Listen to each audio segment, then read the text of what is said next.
Have you ever carried so many thoughts that your mind feels louder than the world around you?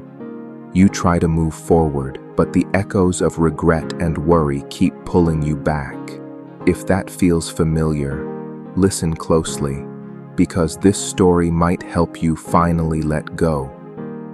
Once upon a time, in a quiet valley surrounded by tall mountains, there lived a man named Eli. He had once been a warrior, strong, brave, and respected. But when the war ended, silence became his new enemy. Every night, Eli saw the same pictures in his mind, the faces of people he had lost, the choices he wished he could change. He was alive, but inside, he was still fighting. The battles had ended outside, but they continued inside his head. He tried to forget. He worked. He walked. He sat by the river for hours.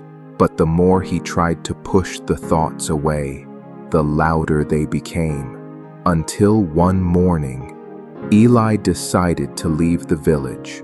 He packed a small bag and started walking toward the high mountains. He had heard stories of an old monk who lived in a temple there, someone who helped people find peace. The climb was hard.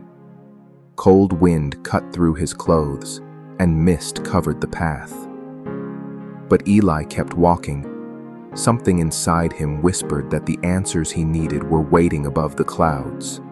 After 3 long days, he reached the mountain temple. It was small and old, made of stone and wood. Wind chimes hung from the roof, making soft, gentle sounds that felt almost alive. In front of the temple stood an old monk sweeping the ground slowly. Eli bowed deeply and said, "Master, I have come a long way to find peace. I have laid down my sword, but my mind still fights. My past will not leave me alone."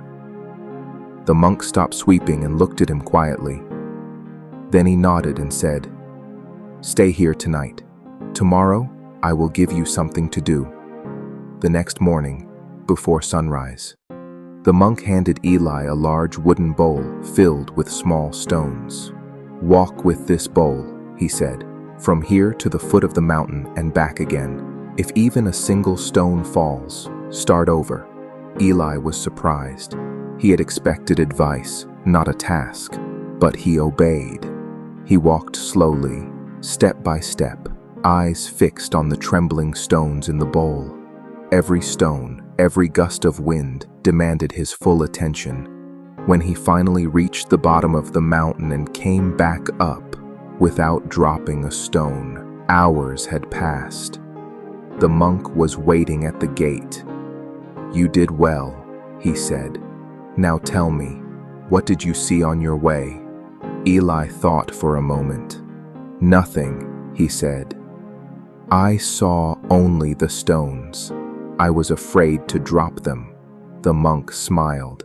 "That is how you live your life," he said, "always watching the stones, your thoughts, your fears, your memories, afraid to lose them.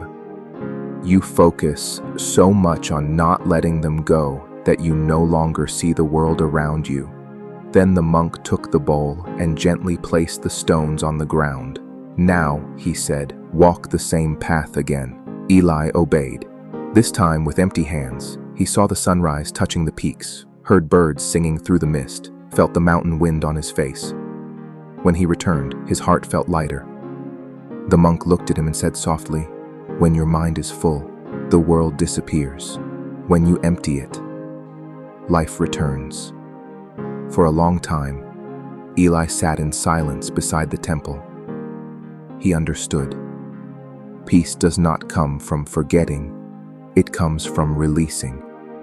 The next morning, Eli stood at the edge of the mountain and looked down at the valley below.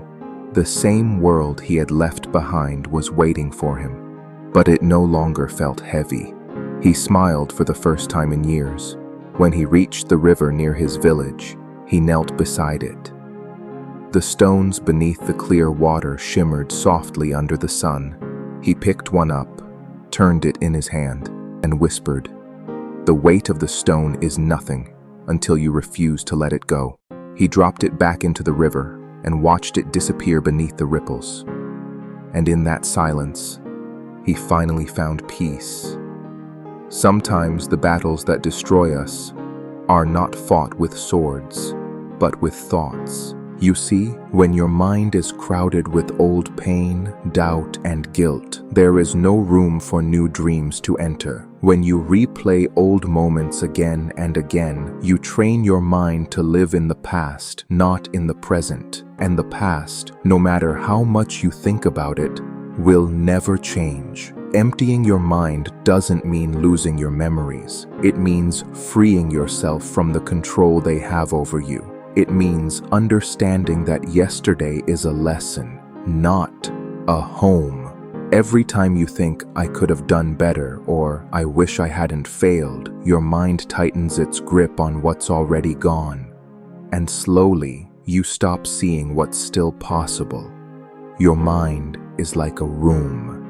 If it's filled with old furniture, broken things, and dust, there's no space for new light to come in. But when you clear it, when you remove the stones you've carried for too long, you begin to see clearly again. You begin to breathe again. You begin to move toward the future with peace, not pressure. Eli's lesson is for everyone. You don't have to fight your thoughts, you have to understand them. You don't have to erase your past, you have to release it. The mind is powerful, but it can destroy the future if it keeps clinging to what's already gone. So, let go of the stones. Let go of the noise. Let go of the weight that's not yours anymore. Because once you do, you'll see what Eli saw. That peace isn't found in silence. It's found in the space you create when your mind finally lets go. Empty your mind so the future can finally enter. This is the mind's mirror, stories that show the world within. And if this story resonates with you, subscribe for more videos like this.